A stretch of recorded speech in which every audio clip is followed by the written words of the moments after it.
The hall was huge and cold, filled with light from floating screens and alien technology. Representatives from many worlds were present, watching Earth's first prototype stand alone in the center. He was tall but calm, strong but quiet, no glowing eyes, no sharp claws, no strange armor, just a human in a simple suit.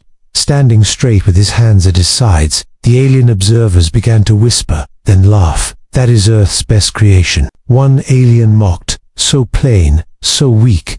Another said, "Some aliens showed their warriors, creatures made of metal, fire, or pure energy." Compared to them, the human prototype looked ordinary. Even some human scientists lowered their eyes in shame. They had spent years creating him, not with weapons, but with balance, mind, body, and control. But no one here seemed to understand that.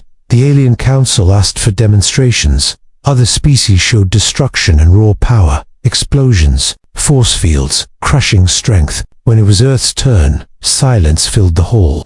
The human prototype simply stood there. He did not attack. He did not show anger. The laughter grew louder. "This is embarrassing," an alien leader said. "Earth should return when they have something real to offer." The human prototype heard everything, but his face did not change. His heartbeat stayed calm. His eyes remained focused. Then something strange happened. Deep below the station, an ancient structure reacted. A place no one had been able to activate for thousands of years. Lights flickered. Alarms whispered instead of screamed. The laughter slowly died. Scientists looked at their screens in confusion. Energy levels were rising from a sealed chamber. A chamber that had never answered any species before. And it was responding now. To him. The human prototype felt it before anyone else did. A soft pull, like a voice calling without sound. He took one slow step forward. The floor beneath him glowed. Symbols older than the galaxy lit up. Aliens stepped back in fear. Humans stared in disbelief. The chamber doors began to open. Dust and ancient air flowed out. Inside was darkness, deep and endless. Then a voice echoed, not loud, but clear. Not angry, but curious. "A human," the voice whispered. Everyone froze. The voice belonged to a female alien, ancient and powerful. She had been sleeping, waiting, and she had ignored every species before this moment. "Why him?" an alien demanded.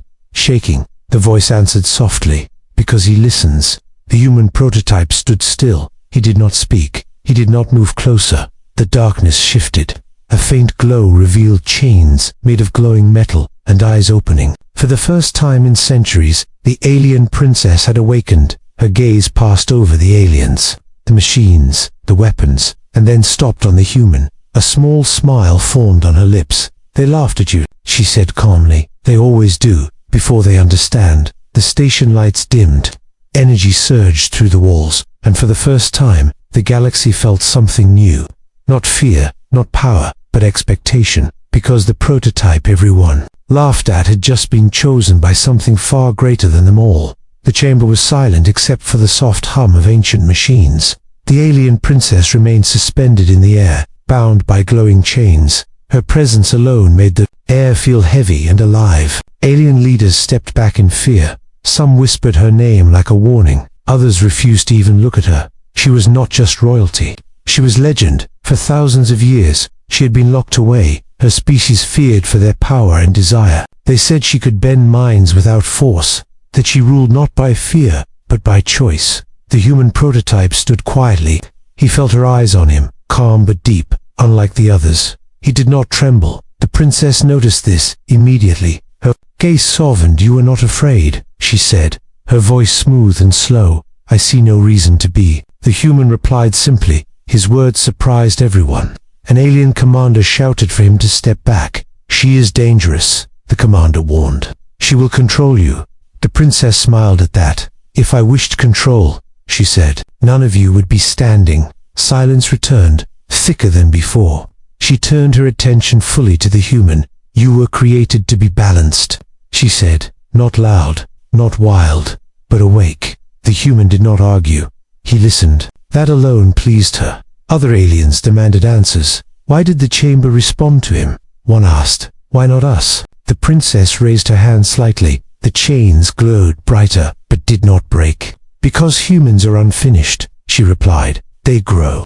She explained that the universe had marked humanity long ago, not as rulers, but as changers, beings who adapt where others remain fixed. The human scientists listened closely. They finally understood why their design worked, why he was calm instead of violent. The princess leaned forward as much as the chains allowed. Her voice dropped. Lower, meant only for him. I feel something in you, she whispered. A hunger for meaning, not power. His breath stayed steady, but his heart beat faster. She promised him knowledge beyond stars.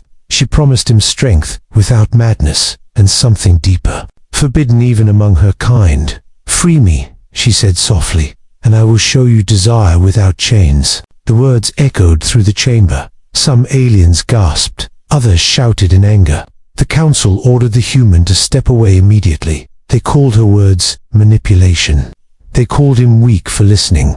The human looked at the control panel beside the chamber. One command could release her, another could seal her forever. He looked back at the princess. She did not beg, she did not threaten. She only waited, trusting his choice. Alarms began to sound across the station. Energy levels rose sharply. The council panicked. This is your final warning, an alien leader shouted. Step away or be destroyed. The human took one slow breath. His hand hovered over the controls, and for the first time since his creation, he made a decision not written into any design. The princess smiled, because she already knew what he would choose. The human pressed the control panel without hesitation. The ancient chains reacted at once. Light flooded the chamber like a rising sun. Alarms screamed across the station. Alien guards raised their weapons, but none of them fired. The chains around the alien princess did not break violently. Instead, they dissolved like dust in the air, as if they were never meant to hold her forever. A powerful wave of energy burst outward. Walls shook, screens shattered. Aliens were thrown to the floor. The human prototype remained standing. His feet stayed firm on the glowing floor. His body absorbed the energy instead of fighting it. The princess slowly descended. Her feet touched the ground for the first time in centuries. She closed her eyes and breathed in deeply. I am free, she whispered. Alien leaders shouted orders. Weapons locked onto both of them. Fear replaced anger in their eyes. The human felt something changing inside him. Not pain, not rage, but clarity. His thoughts became sharp. His senses widened. He could hear distant machines and feel energy flowing through the station. The princess turned toward him. Her expression was calm and proud. You feel it now? She said. This is what humans were meant to be. She explained that humans were born adaptable, able to connect with forces others could not. Most species reached their limits quickly. Humans did not. The energy released from her prison did not attack him. It awakened what was already there, a hidden system inside human design. Alien scanners began to overload. They could no longer measure his strength. Numbers climbed and then vanished. He is unstable, an alien scientist cried. We must eliminate him now. The human lifted his hand calmly. The weapons froze in midair, not by force, but by control. The room went silent. He did not crush the weapons. He gently lowered them to the floor, making his message clear. I am not your enemy, he said evenly. His voice carried weight now, not loud, but impossible to ignore. The princess stood beside him, her presence no longer chained, no longer hidden. This is why they feared me, she said to the council, and why they feared humans without knowing it. She revealed the truth. Her imprisonment was not for crimes, but for knowledge. She knew that humans would rise, and others wanted to stop that future. The council panicked. Emergency signals were sent across the galaxy. Humanity was declared a growing threat. The human felt anger for the first time, but he controlled it. He remembered the laughter, the mockery, the dismissal. He remembered the laughter, the mockery, the dismissal. He looked at the alien leaders. We came in peace, he said. You chose fear. The princess placed her hand lightly on his arm. Her touch steadied him. You are awake now, she whispered. But awakening is only the beginning. Outside the station, massive fleets began to move. War signals echoed through space. Inside the chamber, a human who was once laughed at now stood as something new. Not a weapon, not a ruler, but a force the galaxy could no longer ignore. And far away, Earth felt the first ripple of humanity's awakening. The station shook as massive alien fleets arrived outside. Dark ships blocked the stars, weapons charged. waiting for a single command. Only moments ago, they had laughed at Earth. Now, they surrounded it with fear. Inside the chamber, alien leaders argued loudly. Some demanded immediate destruction. Others hesitated, sensing something had already changed. The human prototype stood between them calmly. He did not raise his voice. He did not threaten. Yet every eye stayed on him. "You cannot stand against us," an alien general shouted. "You are only one human." The human turned slowly. "One is enough to speak," he replied, "not enough to rule." His words confused them. They expected anger. They expected pride. The alien princess stepped forward. Her presence silenced the room. She stood beside the human openly now. "This human is under my protection," she said, "and I stand under his choice." The council reacted in shock. An alien royal kneeling beside a human was unheard of. She explained the truth clearly. Human strength was not domination. It was connection, adaptation, control over self. The galaxy feared what it could not control, and humans could not be controlled easily. Outside, the fleets received attack orders. Energy cannons began to glow. Earth ships trembled in distant orbit. The human closed his eyes briefly. He felt Earth, its people, its fear, its hope. When he opened his eyes, they were steady, focused. "Stop," he said quietly. The word was not loud, but he carried through systems and minds. Fleet weapons powered down one by one. Alien commanders panicked. Their controls no longer answered them. The human had not hacked the systems. He had synchronized with them, understanding instead of forcing. "This is impossible." An alien screamed. The princess smiled softly. "Impossible is what you call what you never tried to understand." The council ordered the human's execution, but no one moved. Fear held them in place. The human walked forward slowly, each step firm, confident. "You laughed at us," he said. "You called us weak, but we listened, learned, and waited." He did not ask for mercy. He offered balance. "Stand down," he continued, "or face a future where humans no longer explain themselves." Silence followed, heavy and absolute. One by one, alien leaders lowered their heads, not in surrender, but in realization. They had misjudged humanity. The princess turned to the human. Her voice softened. "You have crossed the point of return," she said. He nodded. "I know." Outside the station, fleets slowly not defeated, but warned. Across the galaxy, a message spread. Earth was no longer a joke. The human prototype was no longer a test. He had become a symbol, and as the station lights stabilized, the galaxy understood one clear truth. The beings they once mocked were now the ones deciding what came next. The galaxy did not change in a single moment. It changed in silence. After the fleets retreated, after the laughter faded, after fear took its place, the human stood at the center of the chamber, no longer called a prototype, now seen as a beginning. Across distant stars, messages spread quickly. Humanity had awakened, and it had not chosen destruction.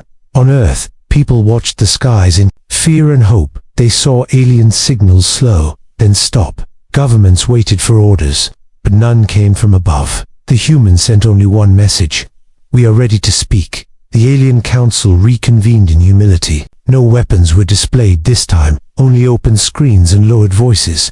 The alien princess stood beside the human, not as a ruler, not as a prisoner, but as a partner. She explained that desire was not weakness. It was the will to move forward, to protect what matters. Humanity understood this deeply. They had always lived with desire, to survive, to grow, to reach the stars. The human addressed the council calmly. "Humans do not seek to rule you," he said. "We seek a place where growth is allowed." He reminded them that fear had built their prisons. Fear had frozen their future. "Laughing at us was easy," he continued. "Understanding us would be harder." The council agreed to a new order, one built on cooperation, not dominance. Ancient laws were rewritten. Human representatives joined the galactic table, not as servants, but as equals. On Earth, celebrations did not come immediately. People were cautious, but proud. They saw themselves differently now. Not small, not weak, but capable. The human returned briefly to Earth, not as a king, but as a reminder. He walked among people, listening, learning. He reminded them that power without control destroys, but control without heart becomes empty. The alien princess watched him closely. She admired his restraint, his patience. "You were always meant for this," she said softly. "Humans always are." Together, they helped unlock human potential safely, not through force, but through understanding. Human technology evolved rapidly, not into weapons, but into bridges between worlds. Trade routes opened, cultures mixed, stories were shared. The galaxy slowly learned to trust humanity, not because humans were the strongest, but because they chose balance. The memory of laughter remained, as a warning, as a lesson. The human prototype's name was never carved into stone, because he was not meant to be worshipped. He was meant to inspire, and far beyond the stars. New civilizations watched quietly, thinking twice before judging Earth. Because the rise of humanity was not loud, not violent, it was steady, unstoppable. And the galaxy finally understood. Laughing at humans was easy. Surviving their awakening would not be.